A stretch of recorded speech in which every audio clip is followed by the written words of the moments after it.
Welcome to Nollywood Radio France. Your host is Cyril Ibe.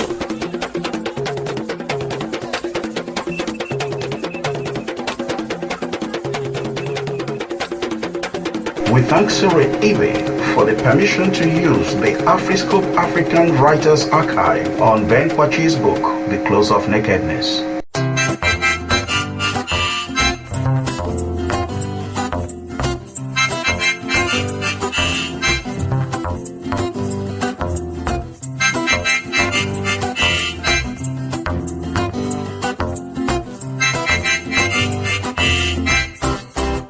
This was the Monday called Mystique Mysterious. Male and female, child and adult, all referred to him by that name, in which they combined their respect for him, their fear of him, the fascination they felt for the unreachable person behind the shades. Mystique Mysterious came to a halt a short distance from a large kiosk, standing alone on a compound to his right. The nearest habitation on that side of the road was a little further down. What a waste of precious land, he muttered to himself as he moved on towards the kiosk. Kill me quick, said the sign above the entrance. Mystique Mysterious allowed himself a moment to contemplate the asininity of these words. Still, he could not help but appreciate their ability to amuse. He chuckled and stepped into the kiosk. The interior was dominated by a bar, and on the left corner of the bar was emblazoned another sign. For credit, come tomorrow. Mystique Mysterious chuckled again. His eyes, still through his dark glasses, studied the room and its occupants. A woman of about 40 was engaged in light-hearted conversation with her customers. Mystique Mysterious concluded that she was beautiful, and that age had cheated her of beauty only a little. Her features, unwrinkled as yet, exuded an affable and easy charm that many of the young women lacked. As for the customers, there were 3 of them, occupying stools at the bar. They glanced at him, waiting for him to take the initiative. Instead, he looked around at the other contents of the room. Near the entrance, he observed 2 tables, each arranged carefully with a set of 5 chairs. At the far end of the bar were 2 large barrels, apparently used as storage for extra supplies of liquor.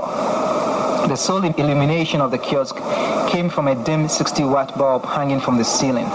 When Mystique Mysterious was satisfied with his scrutiny, he walked over and sat on an empty stool and stretched his hands over the counter of the bar. The woman of the bar recognized Mystique Mysterious, smiled in his direction, and said with an easily discernible eagerness to please, "Welcome, sir. What can I get for you tonight?" You're listening to Afriscope, a radio journey through global Africa. My guest is Benjamin Kwakye. He's the author of a new novel called The Clothes of Nakedness. Also with me in the studio is another novelist, Cyprien Njoko, visiting from Chartres, France, Afriscope correspondent in France. He's the author of The Immigrant Ladder, a novel about African immigrants in France. But our focus on this program is The Clothes of Nakedness. It always amazes me how authors choose the titles of their books. I didn't know nakedness wore any clothes. Well, yeah, I mean, the title of the novel is derived from an African Akan proverb. If nakedness promises you clothes, hear his name. And the idea really when I was writing the book was to find something that I thought would really capture what I was trying to. And also at the same time, it's a cautionary proverb or title. Because if you see nakedness promising you clothes, then you must be careful in your dealings with that person. And that's what Mystique Mysterious does here in the book. He goes around, in a sense, promising, he's naked, he's promising people clothes, but sometimes he does deliver. After all, he's a man who's got more means than the ordinary people, the unemployed characters in this book that he encounters. He finds them job good. Right. I mean, if you look at it, it depends on the perspective that you have, I suppose. If you look at him as if you look at the clothes, or the things he delivers in material terms, he does deliver. But what really is clothes? What does clothes stand for? If you look at it in terms of moral stature, if you look at it in terms of leading people in a quote-unquote moral way or on the right way, then in that sense he really does not deliver. Because if you look at the people that he deals with, it's as if in a way he's taking he is depriving them of their journey on the moral path, or on the right path.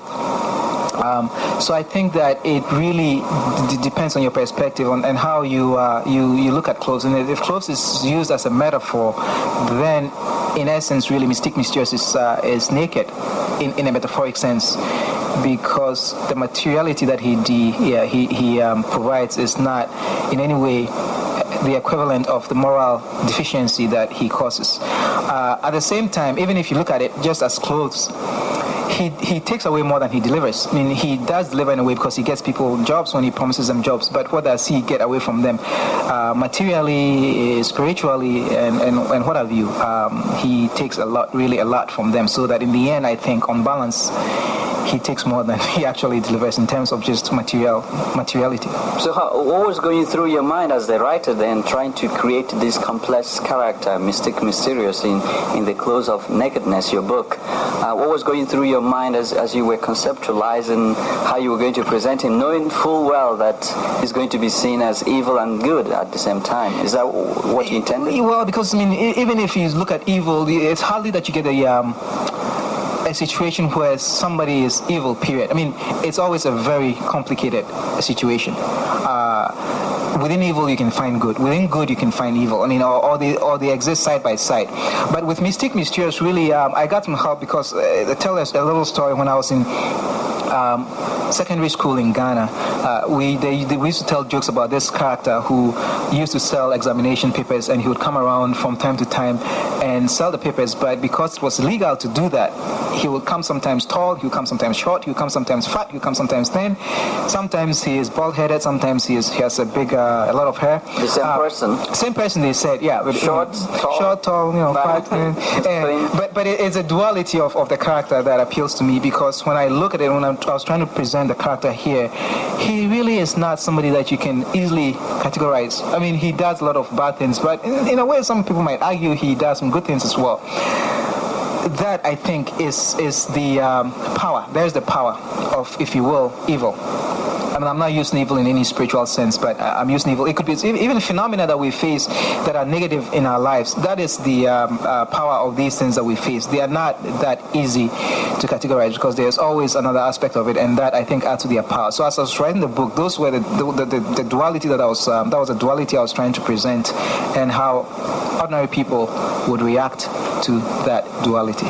And then you stretch the significance of Mystique Mysterious in a societal sense. After all, he's a man with more means than many other people in his society, in a corrupt society. And you come from Ghana. Correct. Were you trying to reflect anything about Ghana at the time of the writing? Yes, in a sense, yes. I mean, it's Ghana has its problems. A country that I love dearly has its problems, and part of it has really to do with a societal corruption. And I suspect that a lot of other countries have it as well. In fact, probably everywhere. But as a Ghanaian, that was my first experience. And the corruption is something that is deep. In fact, one of my countrymen had written a book earlier on, Ayi Kwei Armah, by the title "The Beautiful Ones Are Not Yet Born." And what he was arguing there was really that the people, or what he was saying was that the people with the moral stature and strength to take the country out of its moral decay had not yet been born, because everywhere he looked around him he saw corruption. So at a societal level, we do have to deal with corruption. We do have to grapple with corruption. And while Mystique Mysterious deals with individuals at the individual level, at the same time, yes, he does have a lot of societal significance, and part of the novel is intended to reflect that societal decay. You're listening to Afriscope, a radio journey through global Africa. Our guest is Benjamin Kwakye, a Ghanaian novelist. His new novel, The Clothes of Nakedness. And also with me in the studio is Cyprian and Jocko of Afriscope. Yeah, I like your character, Mystique Mysterious. Thank you. And at the same time, I hate him.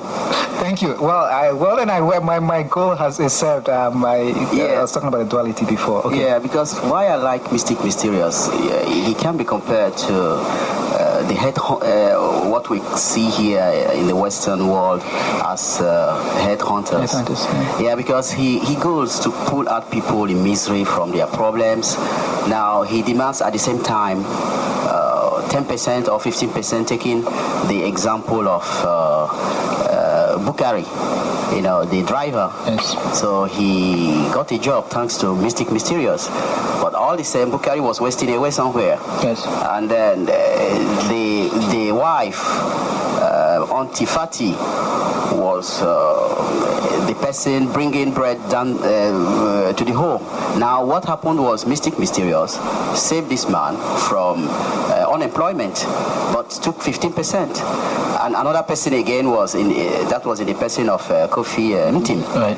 Now, Kofi Ntim, another man again, who all the same gave Mystic Mysterious tough time because they had to negotiate to a certain percentage. Right.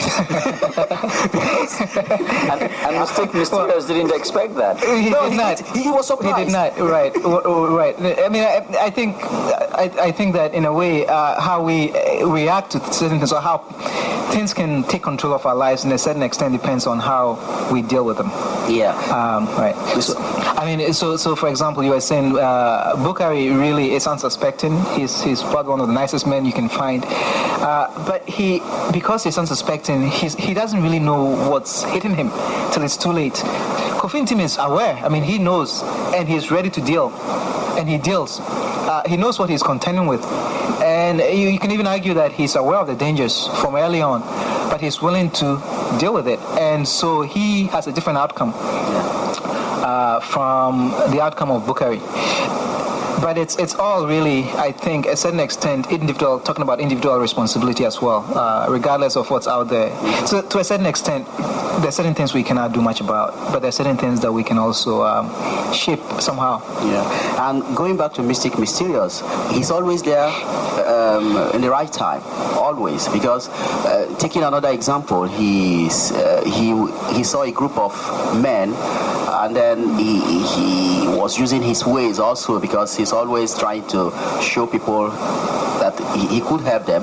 But the means, that's why I hate him, is the means he uses in trying to help people, giving them drugs, first of all. And at the same time, luckily for him, there was a small boy run down by, the boy could have been run down, but he saved the boy. Yeah, he saved the boy by a car, and that increased the power of Mystic Mysterious again. Right. In that same chapter, you see Mystic Mysterious doing evil and at the same time saving a kid from being run down by a car. Right. And then everybody was saying, thanks, he's wonderful. A great man. He's a great man. How do you come about this balance of good and evil at the same time? I see you playing like somebody playing with a ball. Juggling a ball. Yeah, juggling a ball, It goes back to the point that I think I was making before, is that I hardly see, if it's a person, for example, people sometimes go, oh, this is a bad man.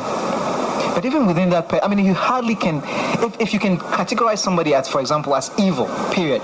If that's the end of the story, that is easy. You can easily deal with that person. You can get rid of the person, or you can ignore the person, or you can do what have you. In most cases, and I think in the cases where it's very successful, we are presented with people or situations or challenges that are not very easy to categorize, very elusive. That is the power. I think therein lies the power of such things. Phenomena that we face, our own character flaws, people we come across, whatever we deal with, is harder to contend with if it is not that clear cut, because on the one hand, there's certain things that are appealing. On the other hand, there's certain things that are not. And I think that makes things like that very powerful. And in fact, I think for each reader, really, it depends on your perspective of who and or what is Mysterious. And is the reverse also true, that even when we think something is so good, somebody's so good in our eyes, we also have to be careful that they are human at the same time? Oh yes, certainly. There are certain times when people do certain things that in the instance of Mysterious, I think I began from, say, quote unquote, the bad aspect, and then maybe introduce the good, and it looks like the bad somewhat overshadows the good. But the reverse is very true. Yes, there are cases where the people that you will never suspect will do certain things, and then all of a sudden it happens. It's a constant battle, I think, even for good people. Either you contend with the bad or the evil within yourself, or if you're not careful, you'll be consumed by it.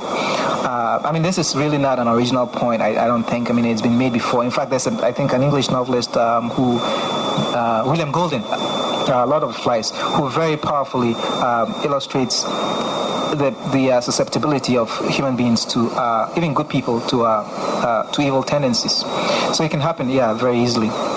So we need to be constantly vigilant. Benjamin Kwakye is a Ghanaian novelist. His new novel, The Clothes of Nakedness. You're listening to Afriscope, a radio journey through global Africa with your host Cyril Ibe, and also with me in the studio is Cyprian Njoko. Benjamin, why is this novel set in this Kill Me Quick kiosk? Yes, kiosk. Well, a good place for the different interesting characters to interact to their fullest. Right. Well, it's a place where people can come. Men, in this case, mostly men, can come together. But you also recognize that it's run by a woman. And put that in the context of the African setting that the novel is originating from. Right. The significance of kiosk and. Right. I'm not a very well-traveled man across Africa, but in Ghana, this when I was growing up, kiosks were something that were very common. Next door in Nigeria, everywhere. The same thing. Yeah, you see. Yeah. So it's everywhere. So it's something that is easily, it's there. It's something that was easily came to my mind when I was deciding how I could get together a number of people. It was a readily available vehicle. And the other comparison in America, for example, would be your neighborhood grocery store. Yes. After where you go and pick up a gallon of milk, some. Right. You don't really in America. It's hard. Because you don't find smaller. In America you can go to a bar, but oftentimes it's very big or crowded. But in kiosks are smaller places. At least in the African context or in the Ghanaian context, are smaller places where just a small group of people can get together, be on first name terms with the matron in this case of the kiosk. So it's a very good vehicle for me to get people together to share their frustrations, aspirations. Could it have been something bigger? It could have been, but in this case, I think it was a better choice because of the closeness you get in a kiosk, which is something that you see all over the place.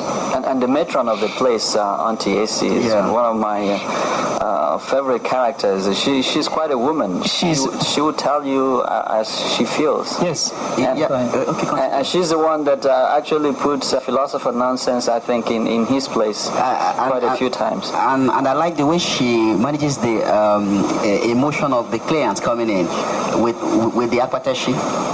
The drink. Yeah, illicit gin. When I was a kid, I used to sing.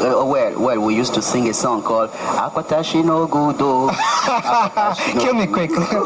For those of the listeners that might not know what akwateshi is, it's a very strong, very very potent gin, local gin distilled locally, so the song that akwateshi no good, the pidgin English, illicit gin is not good. Right, it's an appropriate song because it's a very strong drink. But Auntie Acy, if you look at, a lot of African cultures and African history, I think that women have played a very significant role in development of men, in development of society, and the way they do it. And I think that what I was trying to, I cannot speak for women, but from my own experience and perception, is that women have a more successful way of doing it without causing too much acrimony. When the men fight, and they get together, they can fight, they can yell at each other. They don't, sometimes they take it as brotherly talk. But when the women do it, and I think maybe from the motherly instinct, I don't know, but they do it, I think, in a very successful way without, they put people down, but they can check people. They can, Kufintin, for example, who actually really admires Auntie Acy despite her bluntness, and so I think there's something to be said there for the role of women. But at the same time, you realize that in a lot of instances, women are always in the background, at least in African society, in a lot of societies.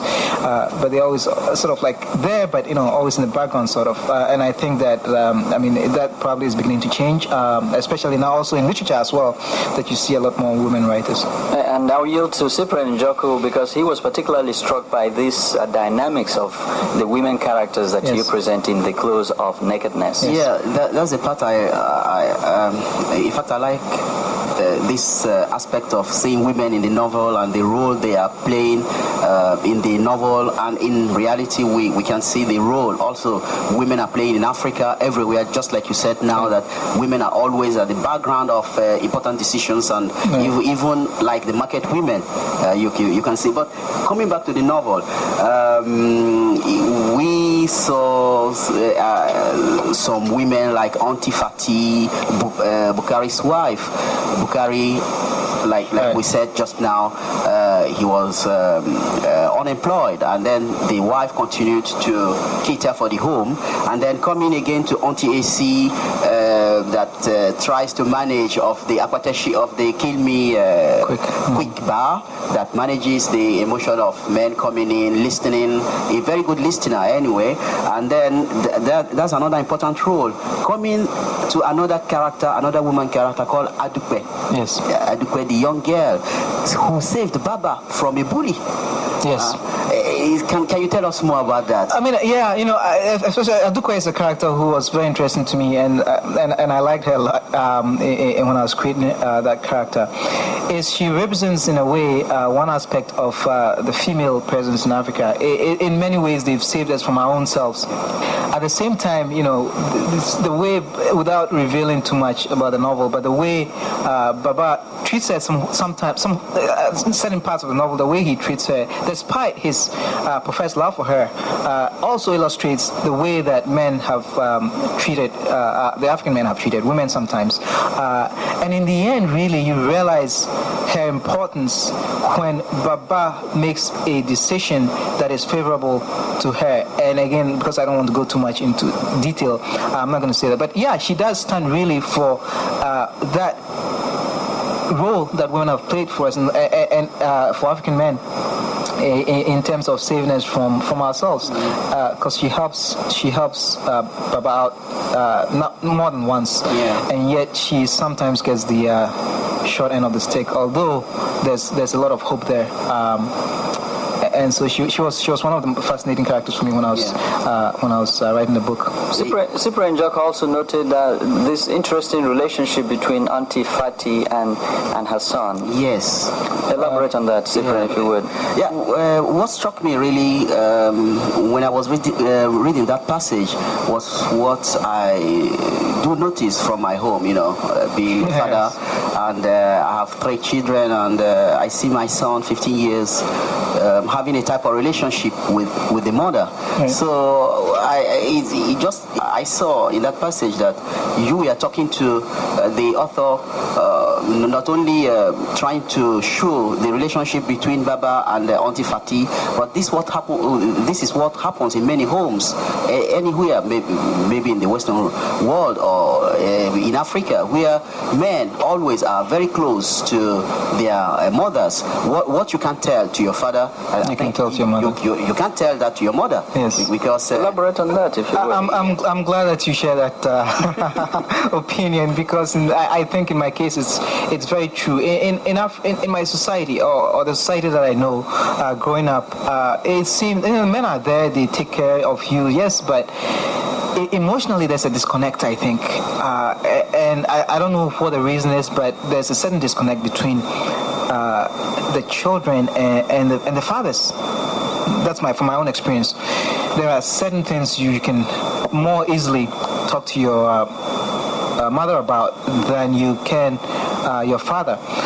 And in fact, it's also talking about the emotional management that Auntie AC performs. It's sort of like the same idea there, where the children find it easier to relate to their mothers than they do to their fathers, and the fathers serve more sort of like the authoritarian figure or what have you in the house, and it's not easy to approach them, and so from my own experience that reflects it. But I'm glad that you picked up on that point as well, because it's probably more universal than I knew.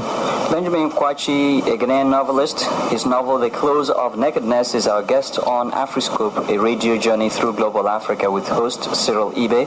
And also with me is Cyprian Njoko.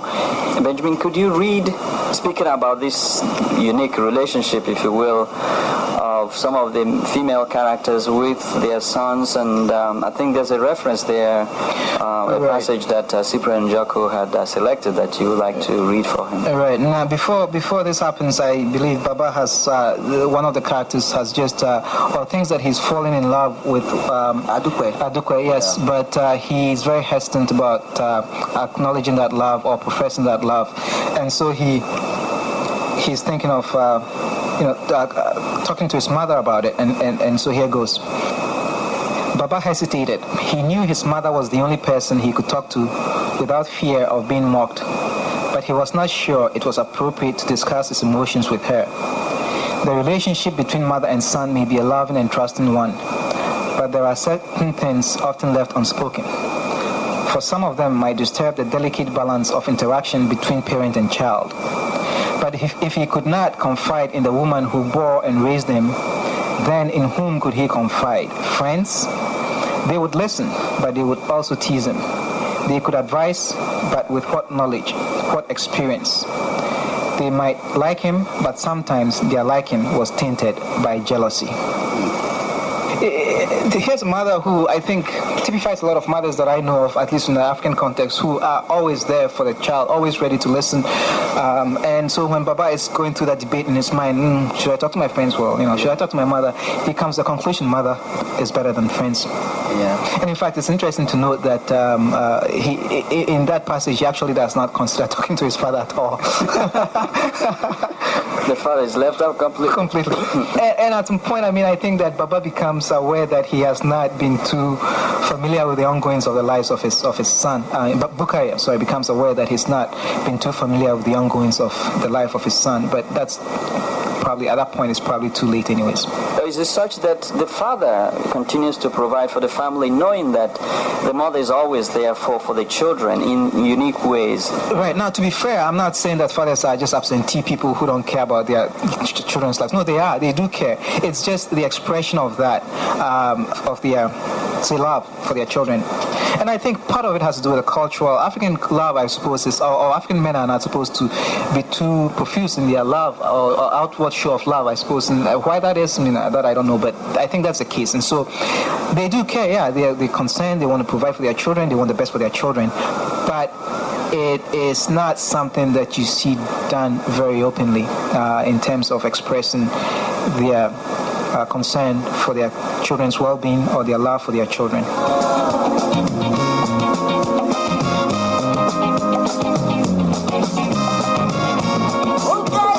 Coming up shortly, more of the conversation with Ghanaian novelist Benjamin Kwakye, author of The Clothes of Nakedness, published by Heinemann in London. Stay with us.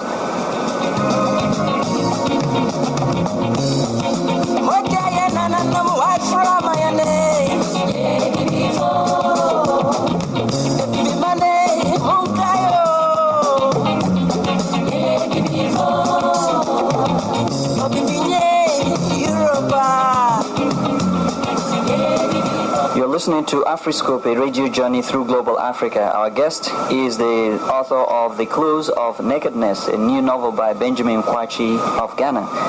Benjamin, when I looked at your bio in this book, I said, what does a lawyer with the kind of background you have, a Harvard Law School graduate, worked in Ohio, in Columbus, Ohio, you passed the Ohio bar, you were an associate attorney for a law firm there, yes. And now you are in the Chicago area working yes. for one of the big pharmaceutical companies, yes.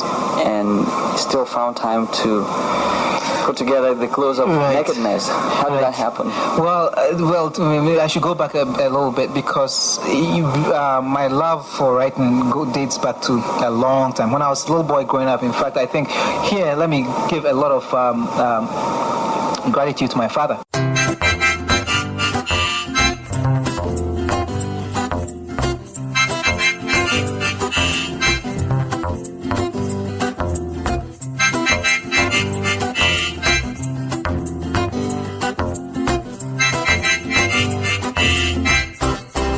You've been listening to Nollywood Radio France, supported by Nollywood Croissants Magazine and our partner Obaodi Omundiwe. Keep checking on this website for new episodes of Nollywood Radio France. Like us on Facebook. You can also log in to our website www.nollywoodfrance.com.